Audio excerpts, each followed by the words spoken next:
diberikan oleh Allah berkat syukur kita kepada Allah Subhanahu wa ta'ala.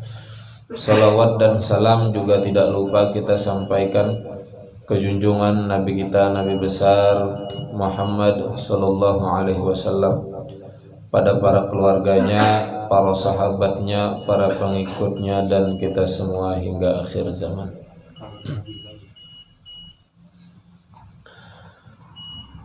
Para jemaah yang dimuliakan Allah, kita sambung pelajaran kita di dalam kitab Nasaihul Ibad,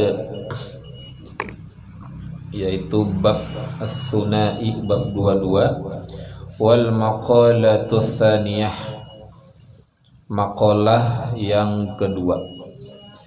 Qala Nabi alaihi salatu wassalam, telah bersabda Nabi Muhammad sallallahu alaihi wasallam, alaikum bimujalasatil ulama ayil amilina wa istima'i kalamil hukama ayil alimina bidzatillahi ta'ala al-musibina fi aqwalihim wa af'alihim, fa inna Allah ta'ala yuhyil qalbal maita binuril hikmah ayil ilmin nafi' kama yuhyil ardal maitata bima'il matar. Telah bersabda Nabi Muhammad sallallahu alaihi wasallam, kata Nabi, alaikum bimujalasatil ulama, duduklah kalian dengan para ulama. Nah, disuruh oleh Nabi kita ini duduk dengan para ulama. Ulama yang mana? Di sini dijelaskan oleh Syekh Nawawi, ayil amilina, yaitu ulama yang mengamalkan ilmunya, bukan hanya sekedar memiliki ilmu, tapi ulama yang betul-betul tinggi ilmunya dan diamalkannya ilmunya dengan benar. Wa istima'i kalamil hukama, dan dengarkanlah kalam, ucapan orang-orang yang ahli hikmah. Nabi menyuruh kita mendengarkan ucapan orang-orang ahli hikmah. Siapa ahli hikmah itu? Kata Syekh Nawawi, ayil alimina bidzatillahi ta'ala al-musibina fi aqwalihim wa af'alihim. Orang ahli hikmah itu yakni adalah orang yang mengetahui zat Allah Subhanahu wa ta'ala atau makrifat kepada Allah, dan yang benar perkataannya dan perbuatannya. Itu orang ahli hikmah. Fa innallaha ta'ala, karena sesungguhnya Allah Subhanahu wa ta'ala yuhyil qalbal mayyita binuril hikmah. Allah Subhanahu wa ta'ala itu, kata Nabi, menghidupkan hati yang mati dengan cahaya hikmah. Apa cahaya hikmah itu? Ayil ilman nafi', yaitu ilmu yang bermanfaat. Kama yuhil ardal maitata bima'il matar, sebagaimana Allah menghidupkan bumi yang mati dengan air hujan. Jadi dua pesan dari Nabi. Pertama, kita disuruh duduk dengan para ulama. Yang kedua, kita disuruh mendengarkan kalam, kalimat, ucapan orang-orang ahli hikmah. Supaya apa? Supaya hidup hati tadi. Nah, tujuannya itu. Karena kalau sudah hati ini hidup, hati itu bercahaya, hati itu penuh dengan hikmah, maka hidup kita ini nyaman bila hati hidup. Tapi ada orangnya hidup, hatinya mati. Ada. Kalau usah melihat ke situ, belajar sini. Ada orang yang orangnya hidup, tapi hatinya mati. Gara-garanya Pak, tidak pernah duduk dengan para ulama, tidak pernah mendengarkan nasihat-nasihatnya. Artinya kada pernah turun ke majelis taklim, majelis ilmu. Karena majelis ilmu itu salah satu cara, ibarat HP itu wadah mences hati kita. Bila sudah hidup hati, nyaman. Ujar Nabi, bila hati itu bagus, maka bagus semua anggota tubuh. Tapi bila hatinya jelek, maka anggota tubuh pun akan jelek, tidak bagus. Jadi kita ini tergantung hati kita. Maka yang perlu diperbaiki adalah hati. Caranya tadi kata Nabi, diantaranya duduk dengan para ulama, dengarkan nasihat-nasihat orang ahli hikmah.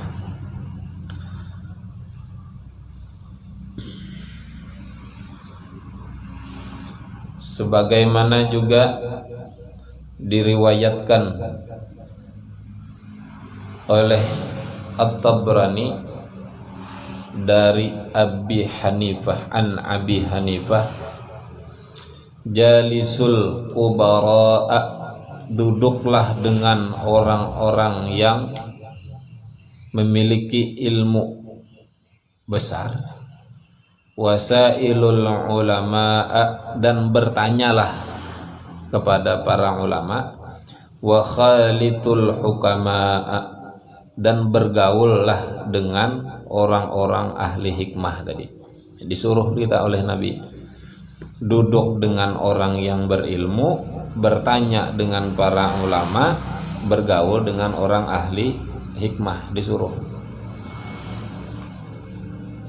Wa fi riwayatin, dan di dalam riwayat yang lain, dalam hadis yang lain, Nabi bersabda, jalisil ulama, duduklah dengan para ulama, wa sahibil hukama, dan orang yang ahli hikmah, wa khalitil kubara, dan yang memiliki ilmu yang besar, ilmu yang tinggi. Jadi banyak nih perintah Nabi.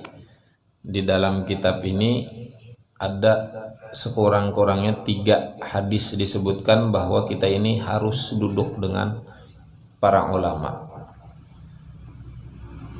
Maka kalau di satu daerah ada ulamanya, beruntung sebenarnya. Nah, yang rugi siapa? Kita yang kadang mau duduk dengan ulama itu, kita yang rugi. Umpamanya ada ulama di satu daerah, sidin ini ulama, sidin kada didatangi orang, kada rugi sidin. Tapi orang yang kada mendatangi sidin ini sebenarnya yang rugi. Karena ulama itu tadi wadah kita bertakon, wadah kita bertanya masalah, wadah kita mendengarkan nasihat-nasihatnya, wadah kita menyelesaikan permasalahan hidup kita. Datang dengan para ulama. Tapi kadang-kadang juga yang datang nih sepalihan, bore juga orangnya. Apa bore itu bahasa Indonesianya? Guru ya, ulun nih banyak masalah hidup, ini kan hendak mendengar nasihat guru tadi, ulama. Apa jar sidin masalah hidupnya? Banyak tuh bang jar, begawi sudah macam-macam gawian ada itu jar,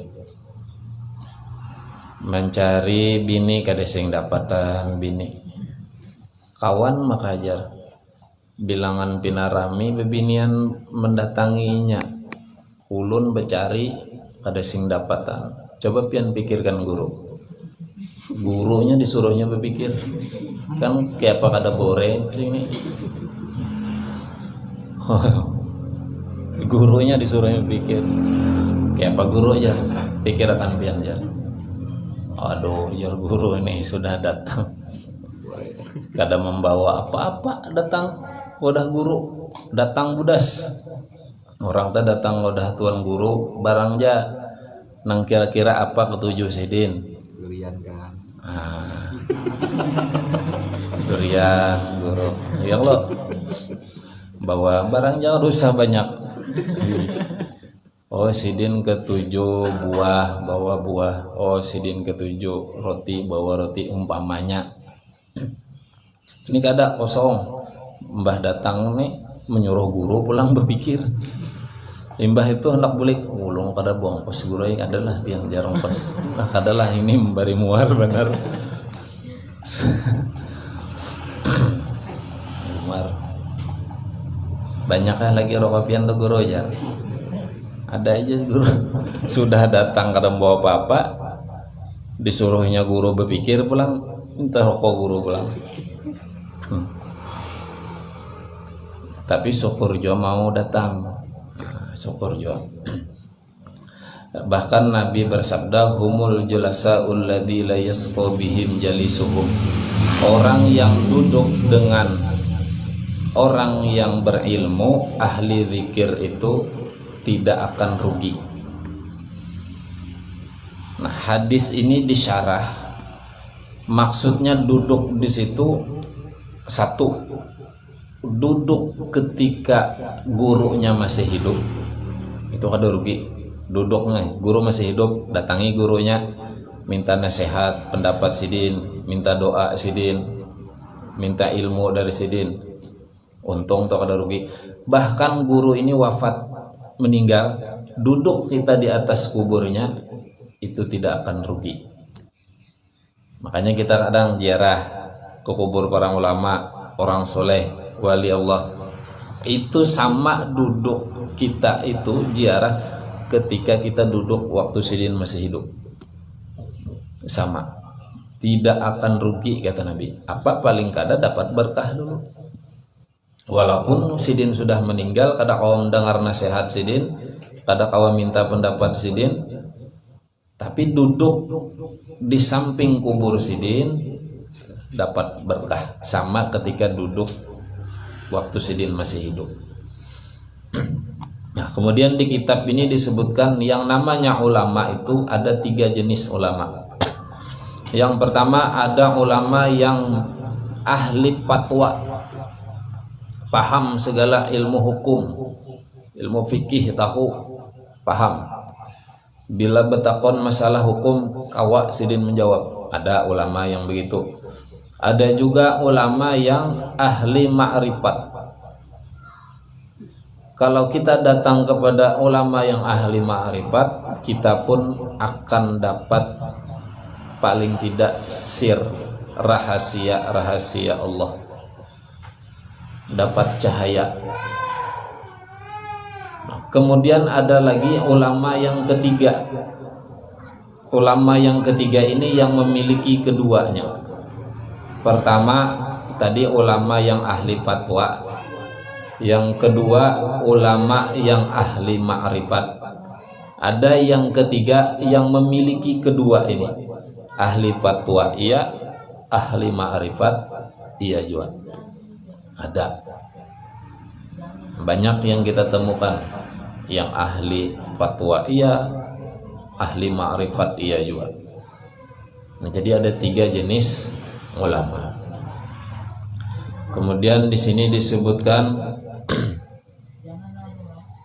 hadis Nabi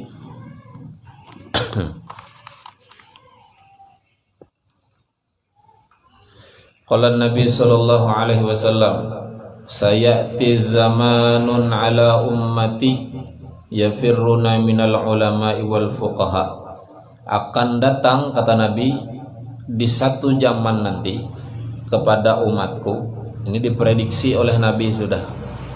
Artinya Nabi itu khawas, sudah kawak melihat keadaan umat sidin. Akan datang nanti suatu zaman atas umatku mereka menjauhi, mereka meninggalkan para ulama dan orang-orang yang ahli fikih, orang-orang yang paham agama, dijauhi, ditinggalkan. Kalau sudah seperti itu, fayabtalihimullahu bithalathin baliyat, maka Allah akan memberikan 3 bencana kepada orang yang menjauhi ulama. Diberikan 3 oleh Allah. Ulaha, yang pertama, yarfa'ullahul barakata min kasbihim, Allah menghilangkan keberkahan usahanya. Bila ada orang menjauhi ulama, tidak mau dekat dengan ulama, bahkan mengejeknya, menghina ulamanya, itu lebih parah lagi. Maka bala musibah yang diberikan oleh Allah kepadanya, pertama, usahanya tidak berberkah. Maksud usaha tidak berkah itu, ada orang walaupun penghasilannya besar, ganal, gaji ganal, pendapatan besar, sebulan 10 juta umpamanya, ganal kalau sebulan 10 juta, tapi kada berkah walaupun banyak. Ada orang sedikit gaji tapi berkah, gajinya yang ada, pendapatan penghasilannya yang ada, berberkah walaupun sedikit. Disisihkannya gasan menuntut ilmu, selain gasan nafkah keluarga, ada gasan menuntut ilmu agama, gasan menukar Al-Quran, gasan menukar kitab. Itu tanda usaha rezeki berberkah. Tapi walaupun besar penghasilan, gasan ilmu kada mau. Ada majelis ilmu, kada hakon juga membantu umpamanya. Ada pembangunan apa di masjid, kada mana kada juga. Nah, itu tanda usaha kada berberkah. Artinya kada tergerak hati untuk melakukan kebaikan. Nah, itu berarti tanda usaha tidak berberkah. Ada orang biar penghasilan sedikit, bebaya-baya pas, tapi kuat keinginan untuk melakukan kebaikan. Nah, itu tanda usaha berkah. Nah, bila orang menjauhi ulama, jar Nabi, dihilangkan berkah usahanya.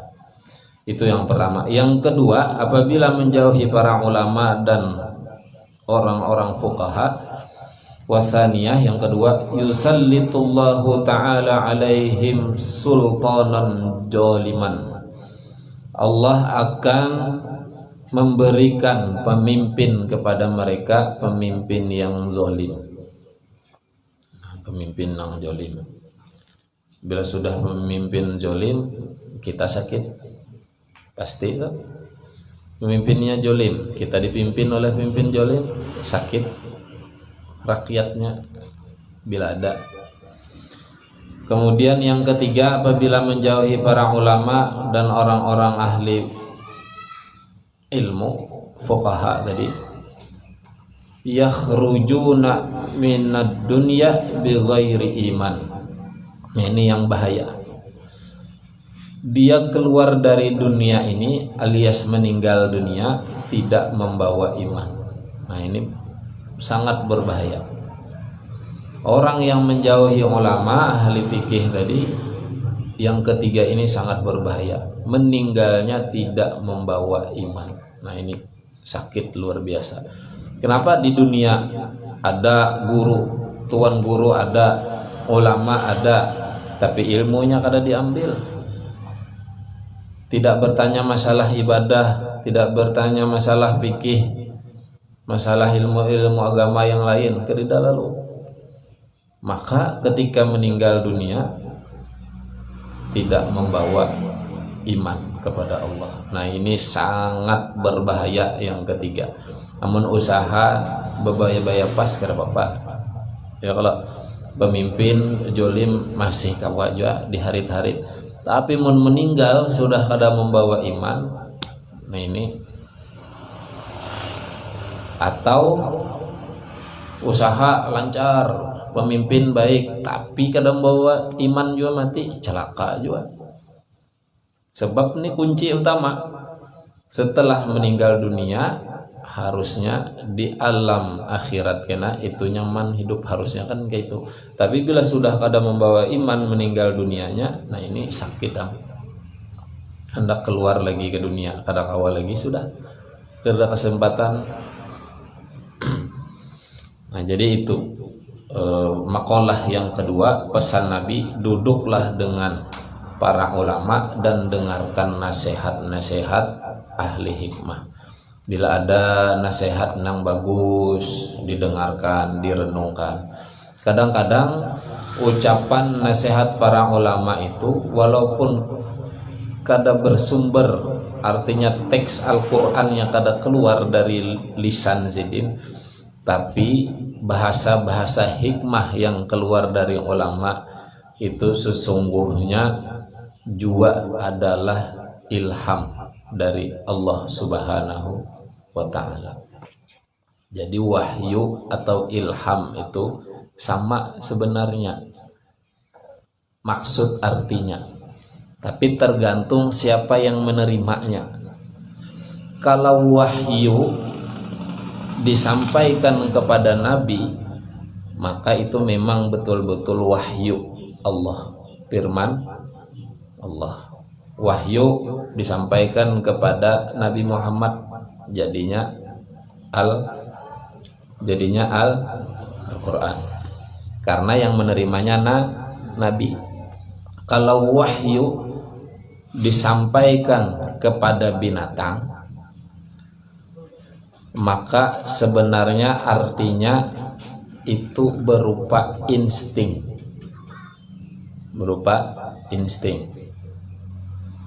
wa auhayna ilan nahli di Al-Quran, dan kami wahyukan kepada lebah.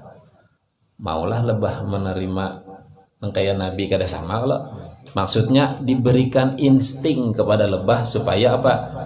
Bila mengambil madu, sari bati bunga, nengka ini caranya. Mengolah sarang, nengka ini caranya. Wadah tinggal di sini wadahnya, itu berupa insting, itu wahyu juga. Tapi beda wahyunya seperti yang disampaikan ke Nabi. Kalau ke Nabi memang betul-betul wahyu, kalau ke binatang berupa insting. Kalau ke manusia biasa, bukan Nabi dan Rasul, maka itu adalah wahyu atau ilham yang datang seperti inspirasi. Ada keluar kata-kata hikmah bijaksananya, itu semacam inspirasi, itu wahyu juga ngarannya. Amun orang pengaran wahyu atau ilham tadilah, wahyu lawas sudah kedidani. Nah itu memang betul-betul wahyu, mengarannya wahyu, mengarannya yang wahyu. Nah jadi kalau kita duduk dengan para ulama, ulama itu bukan nabi, tapi mereka juga menerima ilham, pesan, wahyu dari Allah, tapi bukan wahyu seperti nabi. Itu berupa inspirasi, dapat apa ya, ilham lah, model ya semacam itu. Maka keluarlah kalimat dari mulutnya itu kalimat-kalimat ilahiyah, bahasa-bahasa Tuhan.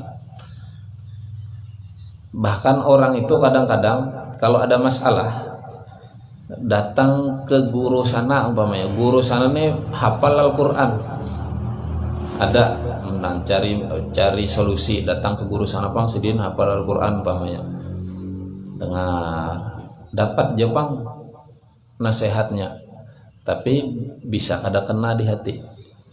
Tapi ada ulama di sana kada tapi terkenal, tapi sidin ulama ahli hikmah tadi, ahli makrifat kepada Allah, datang ke sana. Itu bahasa sidin bukan bahasa Al-Quran, tapi ketika beliau menasehati kita itu sampai ke hati. Kadang ada begitu. Kenapa pas benar bahasa yang dikeluarkan sini kena dia. Nah, seperti itulah wahyu, ilham tadi. Bahkan juga para wali itu kan tingkatannya macam-macam wali. Paling tinggi wali Qutbul Ghaus. Wali kutub ada paling tingginya pemimpin wali kutub. Qutbul Ghaus. Habis itu wali kutub, ada wali abdal, macam-macam lagi di bawahnya wali-wali. Nah, para wali ini rohnya itu bisa sampai kepada makrifat kepada Allah, itu yang disebutkan dengan sampai kepada alam malakut, alam ilahiyah, alam ketuhanan. Nah, di sana itu ibaratkan apalah satu negeri, tempat di situ ada gudang, wadah semacam perpustakaan, gudangnya ilmu. Jadi para wali itu yang sudah sampai tingkatan makomnya, itu rohnya sampai ke sana. Jadi ilmu yang ada di sana tuh tinggal diambil. Diambil ilmu-ilmu yang ada di sana.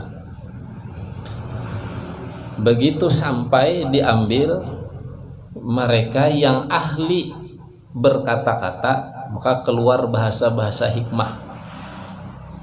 Tapi kalau mereka tidak ahli dalam berkata-kata, ahlinya menulis, keluarnya bentuknya kitab. Itu wali. Ada juga yang ahli berkata-kata, keluarnya seperti sajak-sajak, mutiara hikmah, gitu, ahli. Kalaunya ahli menulis, berarti keluarnya jadi kitab. Nah, gitu. Nah, itu bahasa-bahasa wahyu sebenarnya, bahasa-bahasa ilham, apa yang diwahyu, tapi bukan wahyu yang seperti diterima oleh Nabi. Misalnya kawa mensyarah kitab hasil dari ilmu yang didapatkan dan ilham yang diberikan oleh Allah, ke ini gini. Nah, itu berupa wahyu juga, inspirasi lah. Inspirasi, ide cemerlang, pemikiran.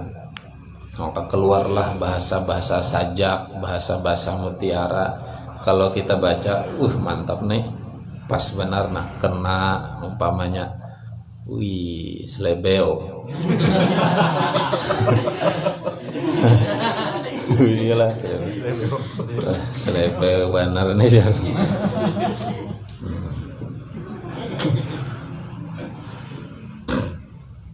Atau misalnya ada kitab Al-Hikam lah, itu kalau kitab Al-Hikam bahkan disebutkan itu bahasanya bahasa terbaik setelah Al-Quran. Ayo, saking indahnya bahasanya itu, saking nikmatnya kalau paham membacanya. Memang berat, tingkat tinggi lah sudah, jaka ibaratan itu profesor, doktor sudah itu. Nah, itu ada yang menyebutkan bahasanya tuh sangat indah setelah Al-Quran. Nah, kenapa Sidin bisa seperti itu? Karena tadi dapat wahyu, dapat ilham. Nah, kita harusnya datang ke situ untuk mendengarkan nasihatnya, duduk dengan orang Sidin, walaupun kada kawa umpamanya, ada datang tuan guru besar ke Sampit umpamanya, hibah orang kada sampat, bepandai sampat, bepoto jauh-jauh kabus pulang, kape baya-baya ya Allah umpamanya nih, apalagi hendak berkisah kada kawa, barang aja duduk, penting duduk. Nah, duduk, ada ulama besar datang duduk, itu dapat berkahnya karena disuruh oleh Nabi. Penting duduk dahulu. Jar Nabi tadi kan, duduklah dengan para ulama, duduk dahulu. Masalah kawa betakon, bertanya atau dapat nasihat itu nilai lebihnya. Yang penting ujar Nabi tadi, duduk dahulu. Amun kawa betakon, mun kawa minta nasihat. Hanya terakhir befoto sekali beo. Nah, yang penting duduk dulu. Kenapa? Pertama dapat berkahnya, yang kedua menjalankan perintah Nabi. Ya, kalau bila sudah menjalankan perintah Nabi, Nabi melihat gawian kita, oh nya menjalankan perintahku, himong Nabi, senang Nabi senang nih, waduh luar biasa sudah. Nabi senang luar biasa. Oh itu umatku, ujar Nabi. Inya menjalankan perintahku, duduk dengan ulama pewarisku. Wah, himong Nabi, karena di akhirat diberi syafaat. Nah itu yang penting itu dulu. Nah jadi kira-kira itu nasihat malam hari ini. Mudah-mudahan ada manfaatnya. Insya Allah kita sambung minggu depan. Nah, tadi kita sudah menambah acara kita dengan haulan, kemudian juga sekaligus tadi arwahan, tadi haulan kai Nini Aldi Aldo lah, sebelah mama, sekaligus tadi arwahan minantu guru kita Kiai Haji Syarif Rahmat, minantu Sidin yang kedua. Jadi anak Sidin itu 5, anak guru kitanya 5.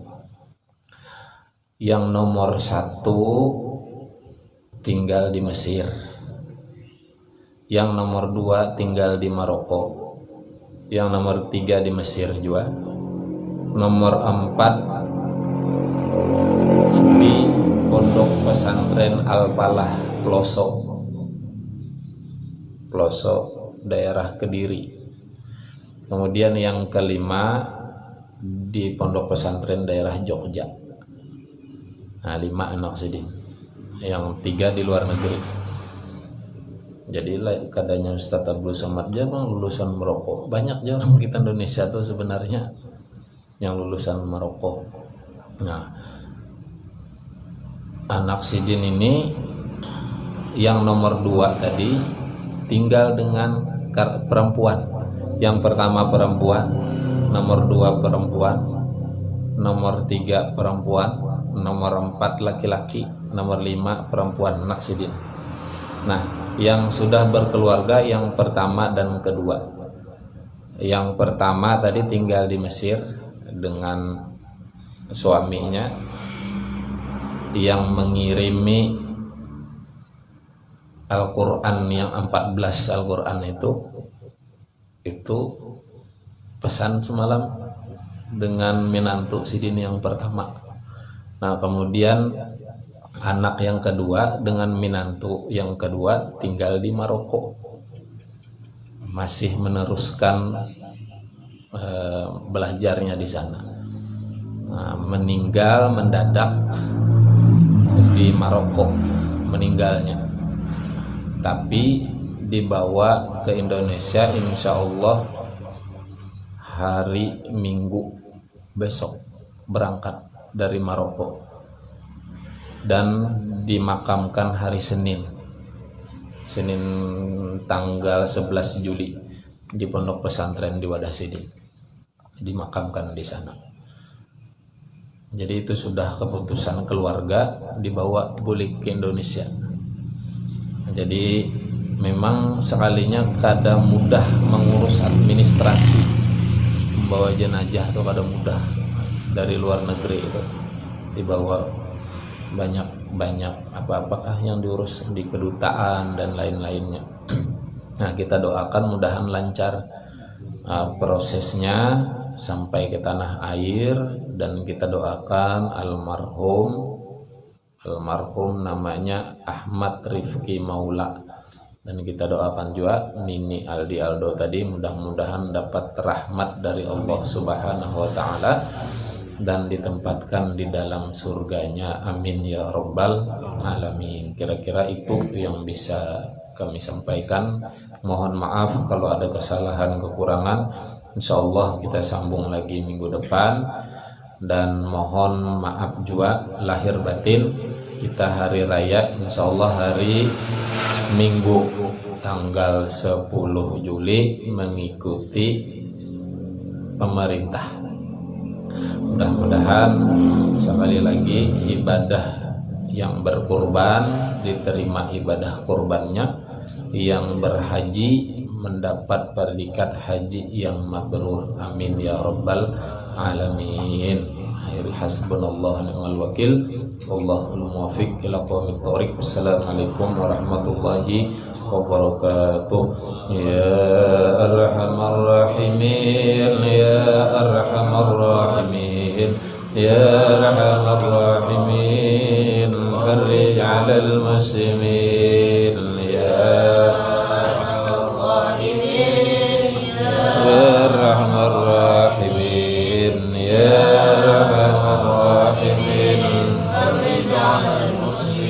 يا ربنا يا كريم، يا ربنا يا رحيم، أنت الجواد الحليم وأنت نعم المعين. يا أرحم الراحمين، يا أرحم الراحمين، يا أرحم الراحمين، فرج على المسلمين. وما لنا ربنا سواك يا حسبنا، يا ذا العلا والغنى، ويا قوي يا متين. يا أرحم الراحمين، يا أرحم الراحمين، يا أرحم الراحمين، فرج على المسلمين. رب احينا شاكرين وتوفنا مسلمين، نبعث من الآمنين في زمرة السابقين. يا أرحم الراحمين، يا أرحم الراحمين، يا أرحم الراحمين، فرج على المسلمين. واغفر لكل الذنوب، واستر لكل العيوب، واكشف لكل الكروب، واكفي أذى المؤمنين. يا أرحم الراحمين، يا أرحم الراحمين، يا أرحم الراحمين، فرج على المسلمين. واختم بأحسن ختام إذا لنا الانصرام، وحان حين الحمام، وزاد رشح الجبين. يا أرحم الراحمين، يا أرحم الراحمين، يا أرحم الراحمين، فرج على المسلمين. ثم صلاة والسلام على شفيع الأنام، والآل نعم الكرام، والصحب والتابعين. يا أرحم الراحمين، يا أرحم الراحمين، يا أرحم الراحمين، فرج على المسلمين. والحمد لله رب العالمين. تقبل الله منكم، منا ومنكم، تقبل يا كريم.